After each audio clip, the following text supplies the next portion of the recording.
जय हिंद साथियों। साथियों, जैसा कि आप सभी को पता है, पूरा मिडिल ईस्ट एक तरीके से आप देखें तो मिसाइलों की भरमार है, आग में जला हुआ है। यहाँ पर इजराइल और अमेरिका ने सामूहिक रूप से ईरान के ऊपर अटैक कर दिया। आज इसके ऊपर चर्चा करने के लिए हमारे साथ मौजूद हैं defence expert colonel Arvind Singh Oberoi ji. Sir, आपका बहुत बहुत स्वागत है। नमस्कार लोकेंद्र जी, आपके दर्शकों को भी मेरा बहुत बहुत नमस्कार। Thank you sir. सर, जैसा कि आपने भी समाचारों में देखा होगा, आज सुबह से जो अटैक हुआ है और इस अटैक में ईरान के रक्षा मंत्री जी और ईरान के एक स्कूल पर भी अटैक हुआ जहां पर 50 से ज़्यादा बच्चों की भी मौत हुई है। और ये जो एक्टिविटी हो रही है, ये जो ऑपरेशन है, ये कुछ सीमित रहेगा या इससे कहीं आगे तक जाएगा? आप इसको किस तरीके से देखते हैं सर?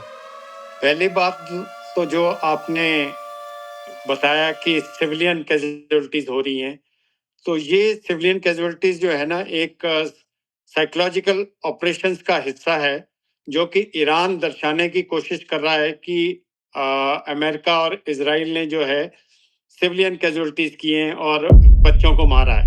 हो सकता है ऐसा वास्तव में ना हुआ हो। जी सर। वो इसलिए ये बताना चाहा है ताकि जो है आम जनता जो है, जो ईरान के जो रेजिम के अगेंस्ट है, उनको जो है वो दबाने की कोशिश कर रहा है और वो चाहता है कि वो बताए कि इसमें आम जनता मर रही है। तो ऐसा शायद नहीं है, क्योंकि उन्होंने जो है इजराइल ने और अमेरिका ने जो अटैक किए, सिविलियन टारगेट्स के ऊपर अभी तक अटैक नहीं किया है और ना ही वो करना चाहेंगे। और दूसरा सवाल, जहां तक आपने बताया है कि ये सीमित युद्ध होगा या आगे तक जाएगा, तो अभी जो है ट्रंप के ऊपर बहुत बड़ा प्रेशर था इतने दिनों से, इजराइल के ऊपर भी। तो ये मुझे लगता है कि ये लड़ाई जो है, जिसका कि एम अमेरिका ने बताया है कि रेजिम चेंज करना है, तो ये रेजिम चेंज तो इतनी जल्दी होने वाली नहीं है। जी सर। रेजिम चेंज के लिए जो है बहुत ही कोशिश करनी पड़ेगी अमेरिका को, जिसके लिए उनको अपने ट्रुप्स जमीन पे उतारने पड़ेंगे, या फिर वो सोच रहे हैं कि जो आम जनता जो है, ईरान के जो है जनरेशन जी जो है, वो रिवोल्ट करे इस हमले के बाद। तो ये दोनों हालात में ही जो है मुझे लगता है कि अभी कहना थोड़ा जल्दीबाजी होगी, लेकिन फिर भी मुझे लगता नहीं कि ये रिजीम चेंज इतनी जल्दी हो पाएगा। और अभी जो है मैं ये देखता हूँ मिलिट्री पॉइंट ऑफ व्यू से कि ये जो अटैक है, मिसाइल अटैक, एयर अटैक्स वगैरह जो है, तकरीबन 2 से 3 दिन तक ऐसे चलते रहेंगे। वो इसलिए चलते रहेंगे, वो देखना चाहते हैं कि ईरान जो है, जिन्होंने कई यूएस बेसिस के ऊपर 8 से ज़्यादा कंट्रीज के यूएस बेसिस के ऊपर भी मिसाइल्स दागी हैं, तो वो देखना चाहते हैं कि ईरान जो है, जो कह रहा था अभी तक उसने करके तो दिखाया है ये सारा कुछ, लेकिन ये कितनी इफेक्टिव है और कितनी देर तक वो ये लड़ सकता है, इस चीज को वो जांचेंगे और उस ढंग से एक्शन लेंगे। दूसरा जो है, इजराइल के प्राइम मिनिस्टर ने बोला है कि इस बार जो है हम लड़ाई तब तक करते रहेंगे जब तक कि उनके एम्स पूरे नहीं हो जाते।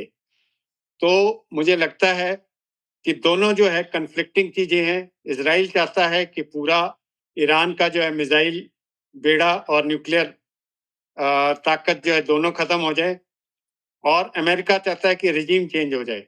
तो इन सब चीजों में जो है बहुत ही फर्क है, जिसमें देर लग सकती है। लेकिन अभी जो, क्योंकि अटैक किया है इन्होंने, अमेरिका ने दिखाने के लिए, ट्रंप ने दिखाने के लिए जो किया है, तो मुझे लगता है कि अगले 72 घंटे तक तो जो है ये चलता रहेगा। इधर से भी वॉर होता रहेगा, ईरान भी अपना मिसाइल फायर करता रहेगा, लेकिन ये उसके बाद जो है कंटिन्यू करना जो है ईरान के लिए तो भारी पड़ेगा ही, जी। लेकिन इसका मकसद तब हल हो सकता है जबकि ट्रंप बोले ईरान को कि अब आप नेगोशिएटिंग टेबल पर आ जाइए फिर से। तो अमेरिका इस हालत में नहीं है, इजराइल इस हालत में नहीं है कि वो अपने ट्रुप्स जो है जमीन पर भेजे और रेजीम चेंज करे।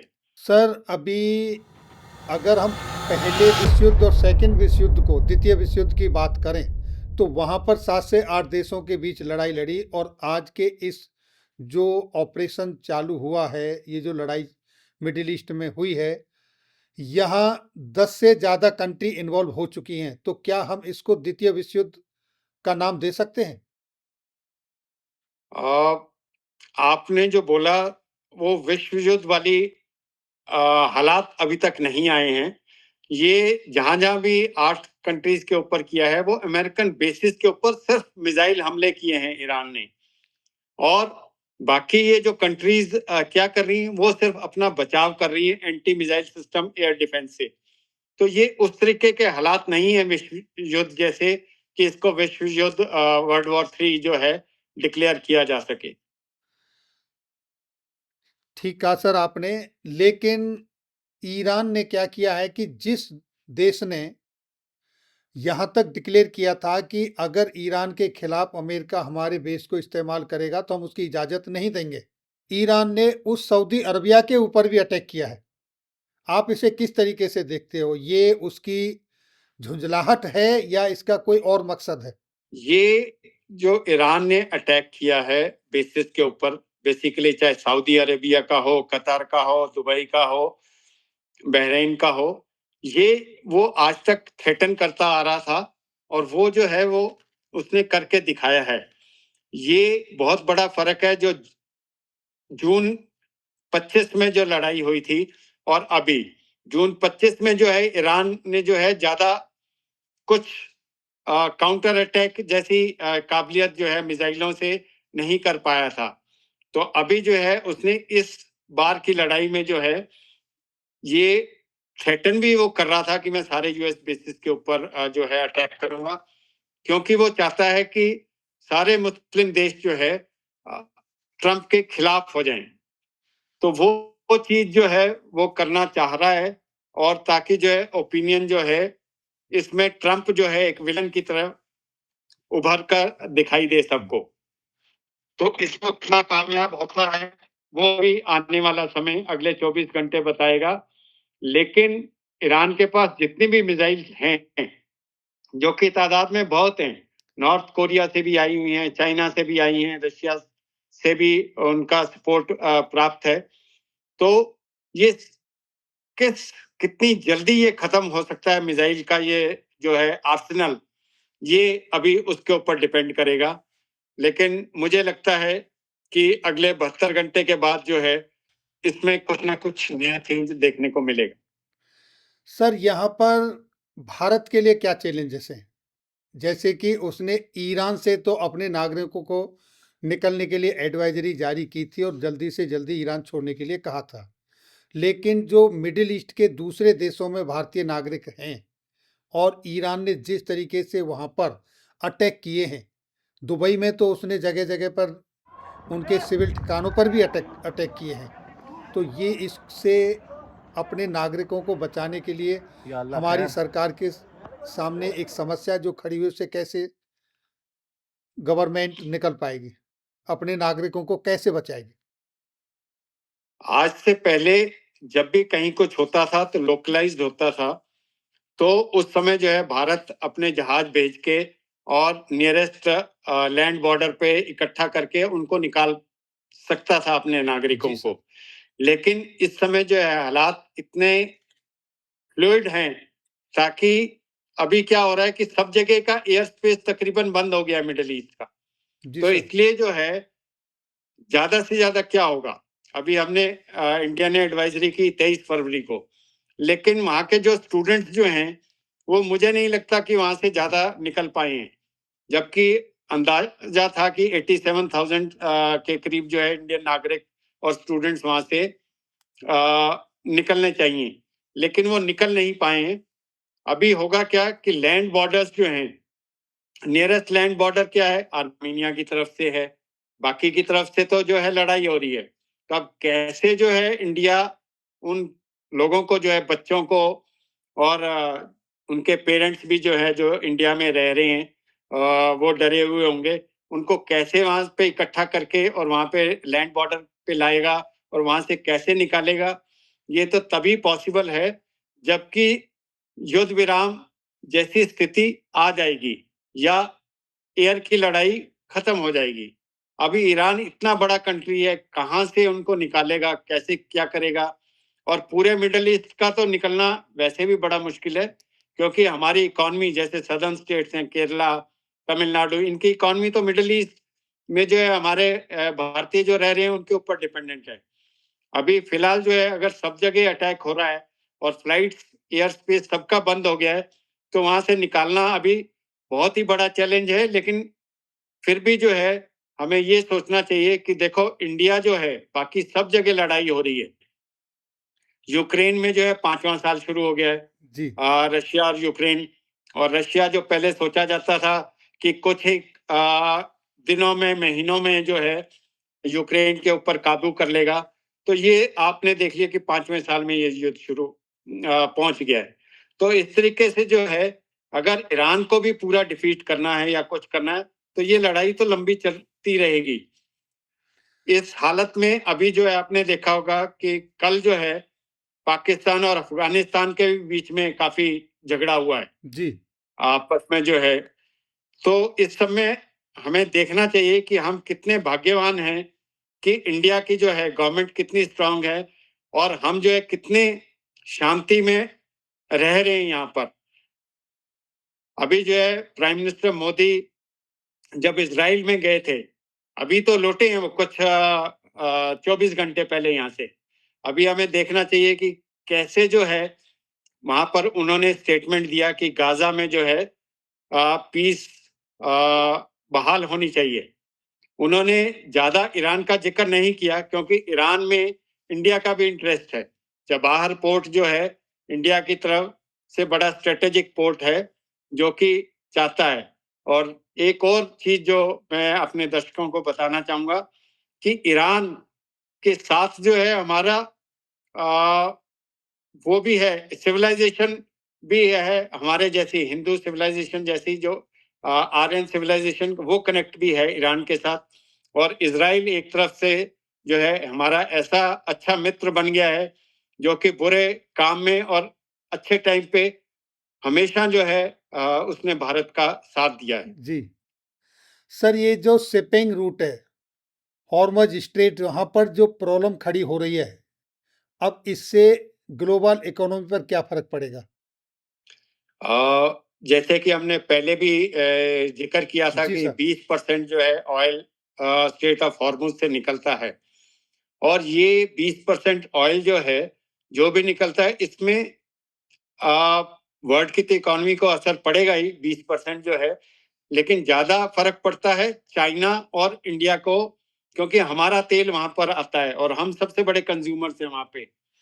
इंडिया ने तो फिर भी डाइवर्सिफाई किया हुआ है, तकरीबन 25 से 30 कंट्रीज से अलग अलग जगह से तेल आता है उसका। लेकिन चाइना जो है वो नहीं चाहेगा कि स्ट्रेट ऑफ हॉर्मुज जो है ज्यादा दिन तक बंद रहे, क्योंकि जो है चाइना सबसे मेजर यूजर है जी, इसका, ऑयल का जो वहां से आ रहा है। तो यही मैंने बोला है कि अभी जो है फिलहाल जो है 3 से 4 दिन तक तो ये रहेगा, लेकिन उससे ज्यादा जो है बड़ी बड़ी ताकतें जो है, पुतिन ने भी जो है अभी बीच में बयान देने शुरू कर दिए हैं कि अमेरिका ने जो है बातचीत जब चल रही थी तो उसके दौरान जो है ये अटैक कर दिया है, ये गलत है। धीरे धीरे चाइना भी जो है बीच में अभी बोलना शुरू कर देगा और नहीं चाहेगा कि ये जो है लड़ाई स्ट्रेट ऑफ हॉर्मुज को बंद करने की नौबत तक आ सके। जी। सर इस सब स्थिति में अगर आप देखें तो यूएन का क्या कोई रोल बचा है? यूएन अपनी भूमिका निभा पा रहा है? आपने बड़ा सही सवाल पूछा सर, कि यूएन जो है इस समय क्या कर रहा है।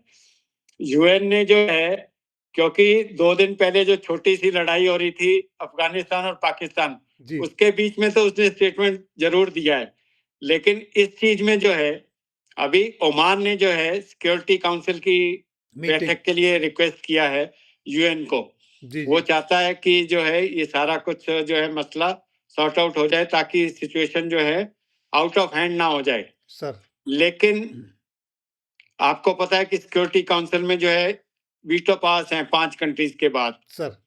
अब उसमें से जो है 2 तो रशिया और चाइना, तो ईरान के हक में बोलेंगी। सर। बाकी की जो 3 है जो हैं वो इजराइल के हक में बोलेंगी। तो ये मामला जरूर उठेगा, स्टेटमेंट भी आएंगे, लेकिन ये सारा कुछ जो है प्रेशर टैक्टिक्स लग रहा है इजराइल का और अमेरिका का, कि ताकि जो है ईरान जो है इमीडिएटली नेगोशिएटिंग टेबल पर आ सके और कुछ ना कुछ कंसेशन जो है वो मिले ट्रंप को, ताकि जो है वो दिखा सके अपनी अमेरिकन जनता को कि मैंने जो है लड़ाई की भी है, एम अचीव भी किया है और उसको रुकवा भी दिया है। उसने पहले भी जो है जून 25 में भी जो है जब अटैक किया था मिडनाइट हैमर, तब जो है टॉक्स होने वाली थी संडे को और उसने फ्राइडे को अटैक कर दिया था। ऐसे ही जो है अभी भी जो है टॉक्स का दौर चल रहा है उसी और बीच फिर में उसने जो है ये अटैक कर दिया है। तो ये जो है वो अपनी प्योर इंटरनल पॉलिटिक्स जो है अमेरिका की, उनको दिखाना चाहता है कि अपने उसके जो इलेक्शंस होने हैं, कि मैं जो अभी तक कर रहा था ये सारा कुछ, जैसे कि हमने पहले डिस्कस किया माइट इज राइट, तो उसकी माइट इज राइट और ईगो जो है बहुत बड़ी है और इस चक्कर में जो है वो पूरे इतने सारे कंट्रीज को जो है लपेटे में ले आया है। तो साथियों, अभी आपने सुना हमारे defence expert colonel Arvind Singh Oberoi ji को। उन्होंने बेबाकी से अपने विचार रखे और बात करने से पता चलता है कि अभी ये जो कन्फ्लिक्ट है, ये ऑपरेशन है, आसानी से जल्दी खत्म होने वाला नजर नहीं आ रहा है। सर, आपने अपना बहुमूल्य समय दिया हमारे व्यूवर्स के लिए, अपने बहुमूल्य विचार रखे, उनके लिए बहुत बहुत धन्यवाद सर। और अंत में जय हिंद, जय भारत। जय हिंद।